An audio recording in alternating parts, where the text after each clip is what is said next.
민수기 20장 1절에서 13절입니다.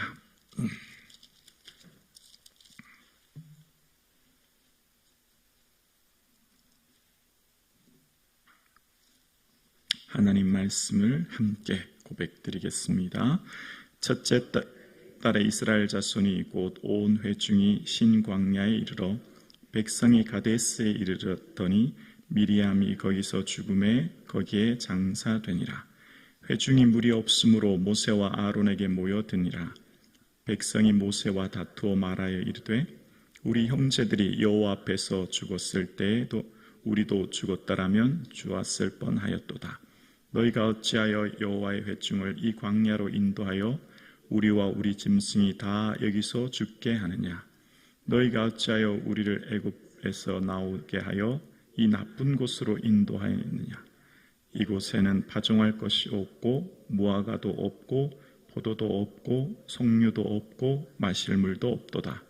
모세와 아론이 회중 앞을 떠나 회막문에 이르러 엎드림에 여호와의 영광이 그들에게 나타나며 여호와께서 모세에게 말씀하여 이르시되 지팡이를 가지고 내 형 아론과 함께 회중을 모으고 그들의 목전에서 너희는 반석에게 명령하여 물을 내라. 내가 그 반석이 물을 내게 하여 회중과 그들의 짐승에게 마시게 할지니라. 모세가 그 명령대로 여호와 앞에서 지팡이를 잡으니라. 모세와 아론이 회중을 그 반석 앞에 모으고 모세가 그들에게 이르되 반역한 너희여 들으라. 우리가 너희를 위하여 이 반석에서 물을 내려 하고 모세가 그의 손을 들어 그의 지팡이로 반석을 2번 치니 물이 많이 솟아나오므로 회중과 그들의 짐승이 마시니라.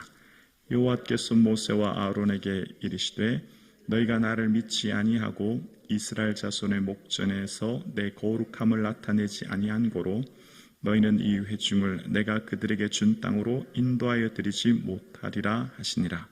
이스라엘 자손이 여호와와 다투었으므로 이를 무리라 하니라. 여호와께서 그들 중에서 그 거룩함을 나타내셨더라. 아멘. 오늘 이 예배를 드리게 하신 하나님께 감사드립니다. 감사가 충만한 이 하루 되기를 주님의 이름으로 축복합니다. 오늘 본문 1절을 이렇게 시작합니다. 첫 달에라고 시작합니다. 첫 달이라는데 몇 년 첫 달인지가 나와 있지 않아요. 그런데 지금 이 상황이 몇 년 첫 달인지 정확하게는 알 수 없는데 일단 첫 달에 이스라엘 자손 곧 온 회중이 신광야에 이르러라고 했거든요. 근데 이제 신광야에 이르러 1절을 다시 한번 볼게요. 첫 달에 이스라엘 자손이 곧 온 회중이 신광야에 이르러 백성이 가데스에 이르더니 미리암이 거기서 죽음에 거기 장사되니라 라고 이야기합니다. 모세의 누이 미리암이 이제 광야에서 죽었고 그게 첫 달이라는 거예요. 그래서 이게 몇 년 첫 달인지를 살펴보기 위해서 조금 더 넓게 한번 볼게요. 20장 후반부에 보면 20장 29절에 보면 온 회중 곧 이스라엘 온 족속이 아론이 죽는 것을 보고 그를 위해 30일 동안 애곡하였더라 라는 표현이 나옵니다. 그러니까 미리암도 죽고 이제 아론도 죽었다는 것이 20장에 나와요. 그럼 이제 이 첫 달이 언제인지를 유추할 수 있는 대목을 깨닫게 되는데 이 뒤에 33장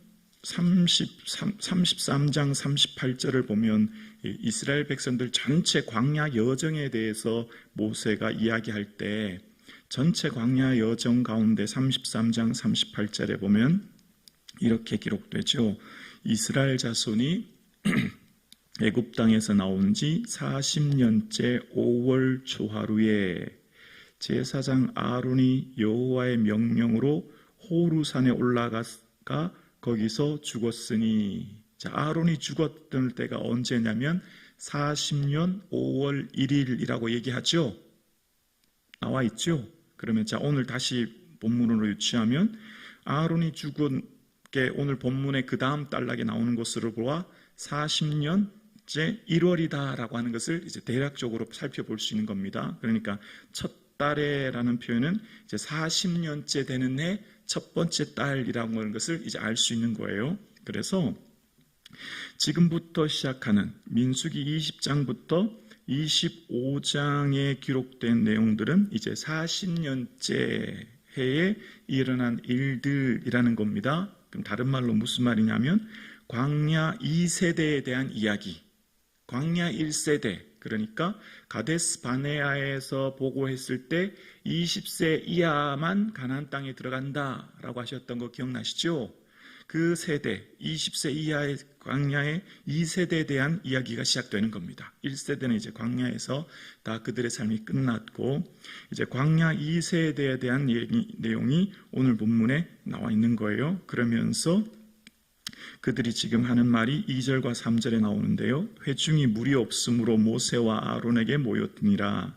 백성이 모세와 다투어 말하여 이르되 우리 형제들이 여호와 앞에서 죽었을 때에 우리도 죽었더라면 좋았을 뻔하였도다. 4절이요.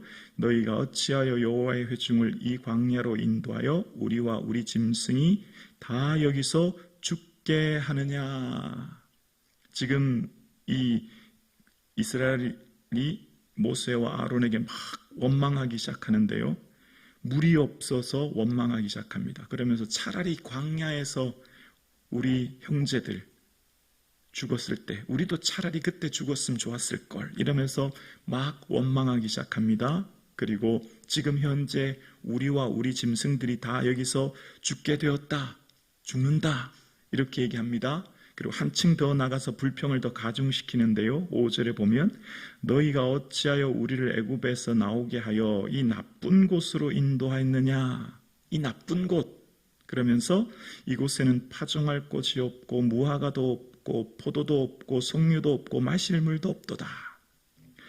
자, 여기서 한번 생각해 보겠습니다. 너희가 어찌 우리를 이 나쁜 곳으로 인도하였느냐라고 하는 것에 이 말을 한번 생각해 볼까요? 모세와 아론이 이 광야 나쁜 곳으로 인도했을까요?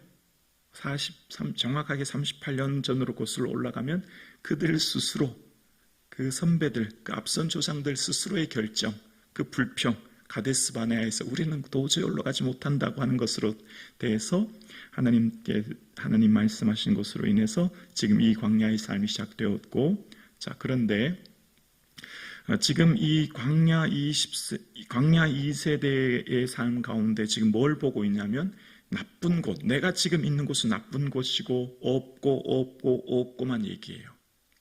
지금 이스라엘 백성들이 하나님 앞에 물도 없을 뿐만 아니라 없는 것이 너무 많아요. 자, 지금 우리의 삶을 한번 생각해 볼까요? 여러분, 지금 여러분의 삶 가운데 있는 것이 보이십니까? 없는 것이 보이십니까?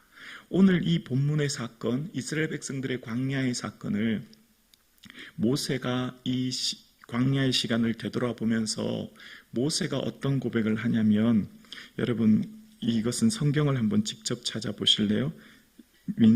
신명기 2장 7절을 넘겨보세요. 262페이지입니다. 262페이지 신명기 2장 7절. 신명기 2장 7절. 그리고 여기는 줄을 그었으면 좋겠습니다. 신명기 2장 7절은 성경을 직접 찾으시고 이게 밑줄을 그으시면서 읽으실게요. 신명기 2장 7절. 찾으셨나요? 네, 함께 읽어보겠습니다. 신명기 2장 7절 시작. 내 하나님 여호와께서 내가 하는 모든 일에 내게 복을 주시고 내가 이 큰 광야에 두루 다님을 알고 내 하나님 여호와께서 이 40년 동안을 너희와 함께 하셨으므로 내게 부족함이 없었느니라 하시기로. 아멘. 이 40년 동안을 누구와요? 너와 함께 하셨으므로 어떻게 되었다고요?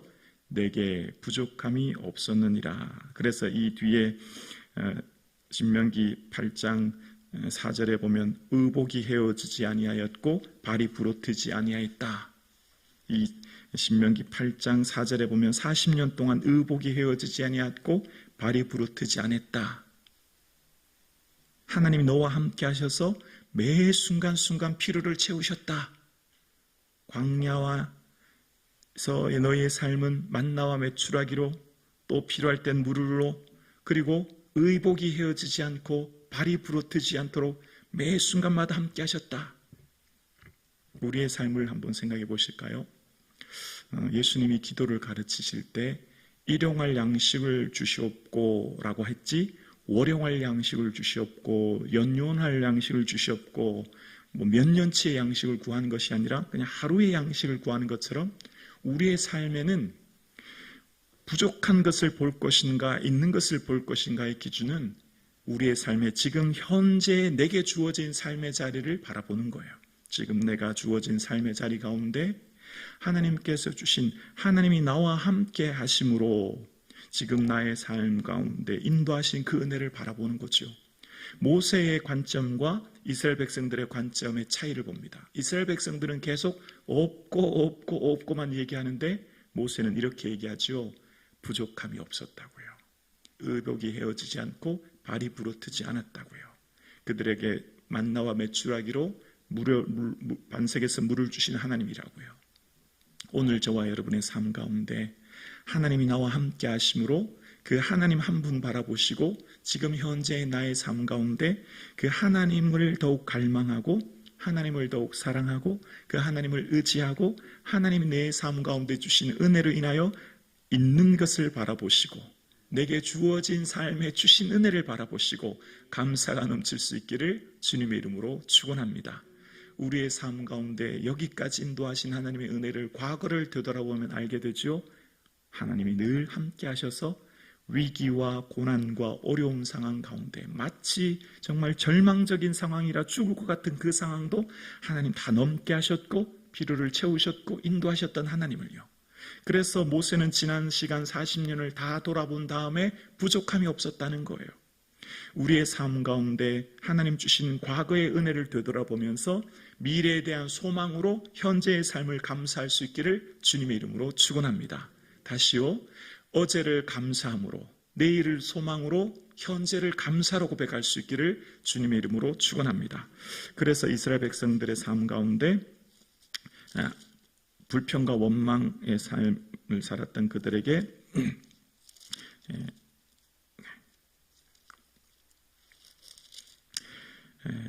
6절을 보면 6절에 모세가 나옵니다. 모세와 아론이 회중 앞을 떠나 회막 문에 이르러 엎드림에 여호와의 영광이 그들에게 나타나며, 모세와 아론은 늘 문제가 있을 때 하는 행동이 있어요. 여러분 기억나시죠? 항상 하나님 앞에 엎드려요.